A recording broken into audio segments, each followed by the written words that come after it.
Ребят, всем привет! Сегодня хочу рассказать немножечко о том, как я делала вот это кимоно. И если вы думаете, что это брошенные просто куски тканей, то это не так. Мне кажется, мне легче сделать супер детализированный, супер тактический комбинезон с обвесом, чем распределять красиво складочки в несколько слоев. От слов к делу. Аватар я импортировала в 150 скейл, потому что 200 это много, а 100 это мало. Вот так. Для нижнего воротника я, конечно же, не стала делать полноценный нижний слой с рукавами и телом.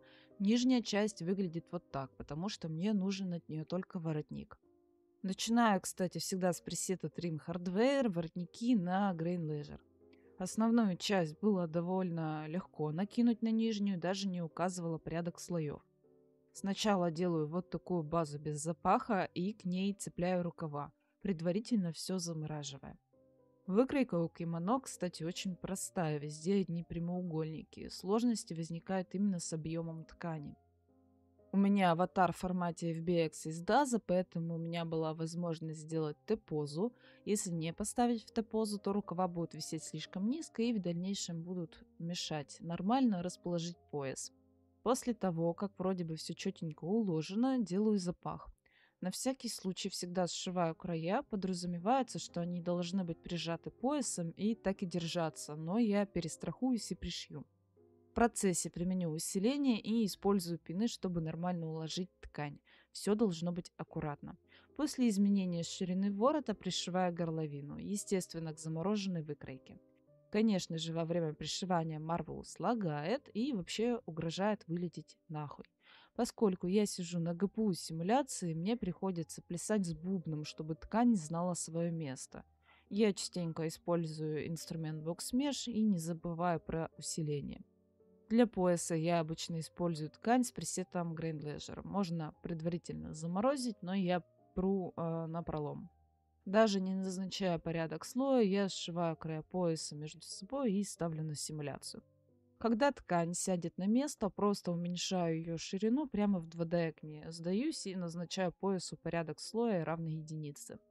И начинается. Надо тянуть везде, где можно. Швы, которые крепили косые края, я почему-то убрала, поэтому пришлось немного помучиться, укладывая переднюю выкройку основной части.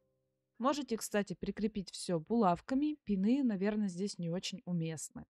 Не забываем про такую чудесную вещь, как трение. Трение есть у аватара и есть у ткани. Если мы не хотим, чтобы ткань елозила туда-сюда, прибавляем его. Но будьте готовы, что, очевидно, достать какую-либо складку, которая заживалась за поясом, будет проблематично.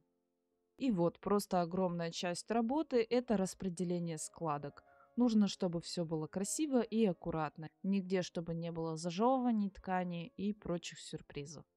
Это довольно сложно, я вам скажу. Пока за одним следите, другое куда-нибудь уплывет. Будьте внимательнее и почаще замораживайте паттерны, которыми не пользуетесь. Переднюю выкройку разрезаю на две части. Так было просто на референсе. А теперь про накидку. Изначально у меня в голове вообще не было никакого плана. Я не знала, какой именно будет накидка и пояс, поэтому и допустила несколько ошибок. Во-первых, рукава на основной части, поскольку у накидки будут свои рукава, из-под них не будет видно другие рукава. И я принимаю волевое решение удалить ненужные выкройки, но чуть позже. Сейчас я пытаюсь уложить нормальную накидку и подобрать к ней пресет.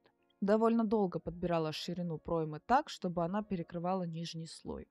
Рукава изначально сделала короче, и, как я уже говорила, я это поправлю. Постановку в позу через анимацию с форматом FBX и снова до ладома укладываю проклятую накидку на ее место. Из-за того, что трение везде прибавлено, сделать это непросто, особенно учитывая, что плана в голове никакого нет. Горловину накидки, не знаю, как назвать вот эту окантовку, я периодически креплю пинами. И вот тут возникает дилемма. Какой слой сделать мягким? Если вся ткань будет очень складчатой, то будет мешанина. А мне нужно, чтобы на картинке красиво все смотрелось. Я пробовала и нижний слой перевести на мягкий пресет, на дефолтный и на некоторые виды хлопка. Потом приняла решение, что нижняя часть будет по пресету тверже верхней. Подошел, кстати, отлично какой-то вид хлопка. Я, кстати, забыла уточнить, что тот пояс, который у меня уже есть в проекте, это, так сказать, фейковый пояс. Нужен для того, чтобы стянуть ткань, а потом я уже добавлю нормальный пояс чуть уже предыдущего. Насчет пояса, кстати, было тоже много раздумий. На референсе он был как жесткий кусок ткани, но мне как-то не хватало складок, и я решила его замять и еще слой сверху добавить. И опять бесконечное перетягивание ткани, как я уже только не пыталась нормально складки уложить и пинами крепить, они все равно либо сползали, либо заворачивались сами к себе. Еще добавила кусочек ткани, который крепит края накидки между собой. Для веселья можно прилепить на него какой-нибудь трим, добавить вес, и тогда края будут тянуться вслед за грузом. На самом деле мне это не пригодилось и не сыграло никакой роли, но изначально задумывалось, что будет веревка, стягивающая края накидки. Веревка-то будет, только она ничего не стягивает. Долго я еще мучилась с этим кимоном, потом уже взяла и разделила просто его на два проекта. Один для основной части, другой для накидки. По сути, ничего интересного, бесконечное перетягивание ткани и перебор пресетов. Шовчики, конечно же, детализировала, толщины где надо добавила. А вот с веревкой вышло все не очень гладко. Изначально я думала, что там будет просто узел из двух шнурков, даже сделала его в Марвелусе. Но на тестовых рендерах поняла, что все это шляпа и надо делать настоящий узел из небольшого каната. Я лучше перевяжу 100 тысяч узлов в Марвелусе, чем буду пытаться повторить его кривыми. Поэтому я нашла тутор, где вот так из сфер делают узлы. И это так оказалось для меня удобно. Вот прям серьезно. Строишь из сфер свой путь, делаешь адаптив скин, затем беру, делаю криз на полилуп, пускаю по нему кривую, которую сделала просто из цилиндров. Конечно, с непривычки где-то ошибалась, переделывала, но все ради того, чтобы не лезть больше никуда, кроме Марвы, Зебры и Мармосета. Пушишка, кстати, это просто файбер-меш, причем очень плохо причесанный. Я была серьезно настроена бросить этот проект, но тут пришло озарение. Озарение, что это просто все полная херня и надо переделывать.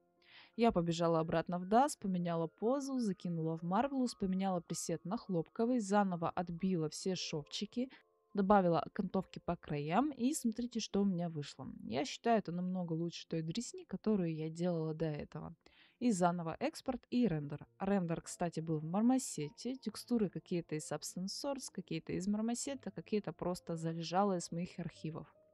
Кстати, мой первый вариант выглядел вот так. Вот, видимо, мне надо больше практиковаться. В общем, я это сделала, не знаю зачем. Мне просто захотелось какую-то картинку в портфолио. Проект и почти полные записи доступны на Бусти и Патреоне. Забегайте на мой сайт, узнавайте о предстоящих курсах. Всем пока!